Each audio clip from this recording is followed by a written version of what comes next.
welcome to today's Daily Distinction. Jumping on here a few minutes late. Sorry about that. I was involved in a program today. Always great to join my friend Larry Wingett and my friend Suzanne Evans.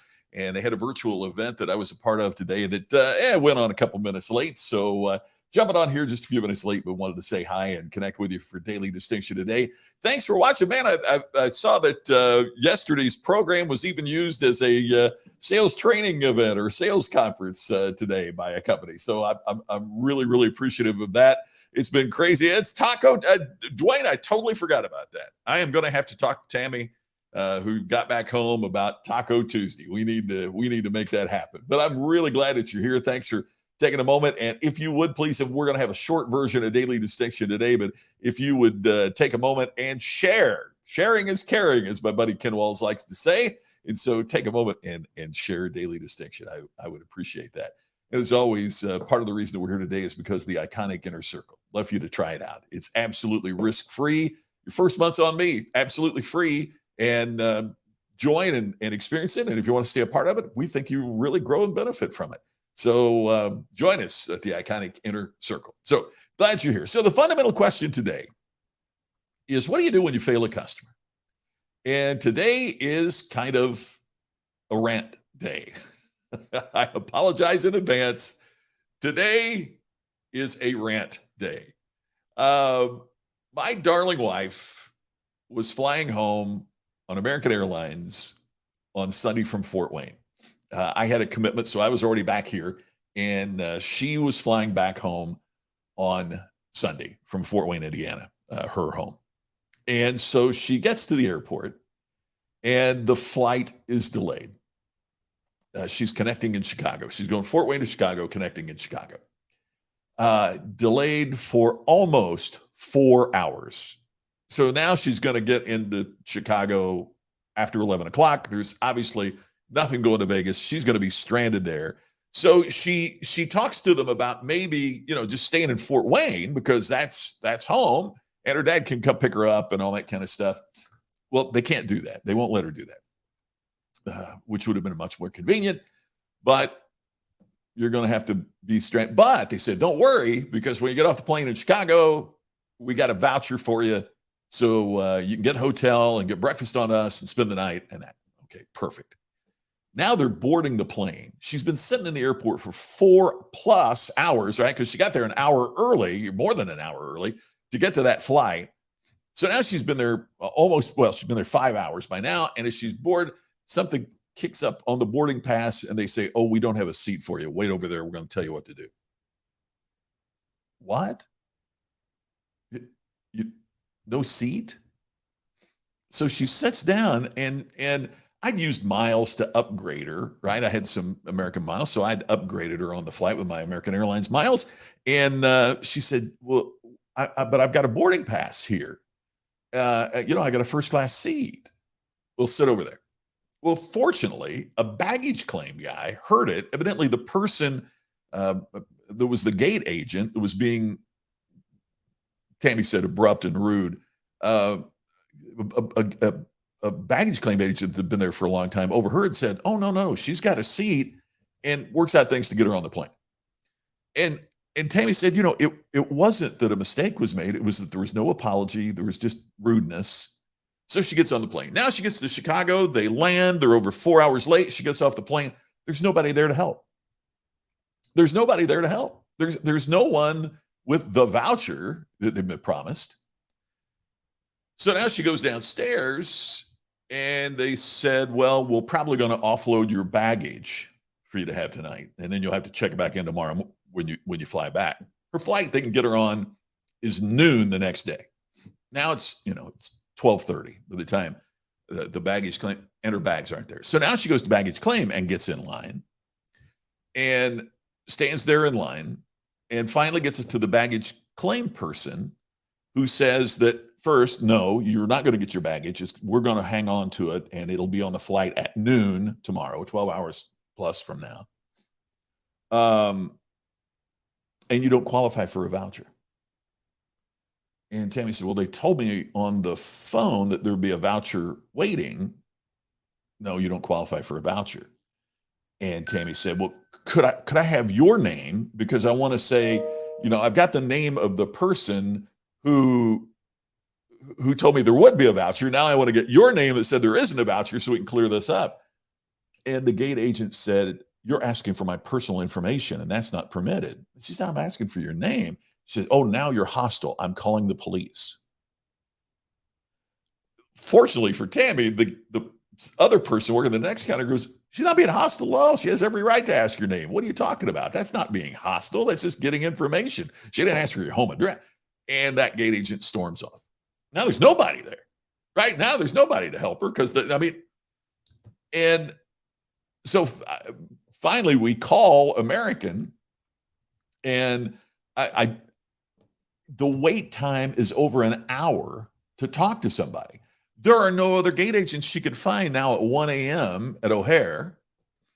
So finally, an hour and 15 minutes later, somebody talks to me on the American line, and she talks to a supervisor, comes back on, gets Tammy's email address, emails her the voucher. So now she's got to find an Uber, which is under construction and everything. By the time all this plays out, she spent her own money to ride to the airport because there's no shuttles, it's shut down. She's got to pay for the shuttle round trip, and she gets into her hotel room at 4 a.m. Gets back, rides back, flies home, gets home. But by the way, they don't give, when I've been stranded overnight, they always gave you like this little kit, it had a razor in it, had a toothbrush, toothpaste in it, had a little stick of deodorant in it, that kind of thing. None of that's all gone.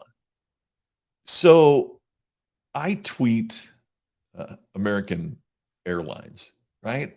And let's see if I can share my screen here. I want to show you what I tweeted American Airlines so that you can see what was said there. All right. So I said to them, and it's probably impossible to read. So I'll read it to you. I described the situation like I described it to you. I said, you and I both know this is unacceptable. Everyone has delayed flights, but you don't have to experience incompetence or meanness when you are the customer either. Would you disagree with that? You don't have to experience incompetence. You don't have to experience meanness. And let's face it, we talk on here about getting things right for your customer. Customers don't want you to make it right. They want you to get it right. American Airlines did not get it right. But shouldn't they at least be trying to make it right at this point? So it says, we completely agree that your wife should have received accurate info and exceptional service. We're very sorry that we dropped the ball. We'll send your comments over to our team at O'Hare for internal review. I wrote back, that's it? That's it? That's all? Nothing to Fort Wayne about inaccurate info and treatment there. No small gesture like a travel voucher or Advantage miles. Just you're right, she shouldn't have been treated this way. We're sorry, better luck on your next trip response. I said, your seemingly form answer response adds insult to injury. They reply, once your wife arrives at her destination, please send us a message and we'll review her trip as a whole. Our apologies again for the inconvenience this caused. All right. So in other words, once she gets home, let's delay it, right? Maybe you'll forget. We're not going to respond promptly. Let's wait till she gets home. I got this and thought, maybe that means they know they've lost their bags and they're not telling us. What would a customer think at this point when you messed everything else up? All right. So now I write, she's home, baggage arrives, please review. Everyone deals with delays. To be rudely treated at Fort Wayne, stranded and misinformed, and so rudely treated at O'Hare, get to the hotel at 3 a.m. and have to pay $135 round trip to get to the hotel and back. Well, it's not why you choose American Airlines first class flight. Thank you for your efforts on her behalf. Their response. Thanks for getting back to us. We're glad to hear the baggage is reviewed. Do they mean arrived? Friendly and professional service is expected from all of our teams and not something we take lightly. It's disheartening to hear this was the impression we've made, and surely take it to heart. Please, now surely take it to heart. Here's the next thing. Please share with us a copy of the receipts for your travel. So we may review the charges mentioned along with confirmation of the best email and physical address. So now I send American Airlines the copies of the Uber receipts. Look at their last thing, and you probably can't see it. It says, "Thanks for your patience, Scott. A check in the amount of $138.96. That's just what she spent on Uber getting to the hotel and back because they didn't operate their flight on time. We know we can do better. Look, we're going to reimburse you just for what came out of your pocket. No voucher, no 1,000 miles in your account, no nothing. Look, I don't mean to. I'm not looking for a handout, but holy cow, aren't you entitled to something other than a mere reimbursement of your expenses for this? Look, I know this sounds like a rant about, oh, woe is me, I received bad service on a first class flight. What I mean is, this is how blind most businesses are. Jerry, you're exactly right. It's today's poor service. Yeah, Jerry, one of the things that somebody mentioned to Tammy at the airport was one of the problems that the airlines are experiencing now is because of COVID, they gave early retirement packages to the most experienced people. Then travel started picking up. So you know what they did? They started hiring a bunch of people that they haven't had time to train, and people don't know what's going on. And yeah, imagine that. I'm on a customer service rant. Yeah, there you go. It's not them, right? But look, I mean, it's unbelievable. It's simply unbelievable that they can't do some kind of gesture to say we are sorry we inconvenienced you. I'm so upset I can't even say it, right? Just something. And Jerry, you got it exactly right. COVID has become a great excuse for poor service, right? Look, what does it take to at least train your people to be nice and appreciate your customer? It is absolutely mind-blowing. This problem is not isolated to American Airlines. This problem is how customers are experiencing your business in everything you do. So, what do you do when you fail a customer? Well, first of all, you sincerely apologize. But people aren't going to believe your apology if you don't back it up with some kind of appreciation of their service.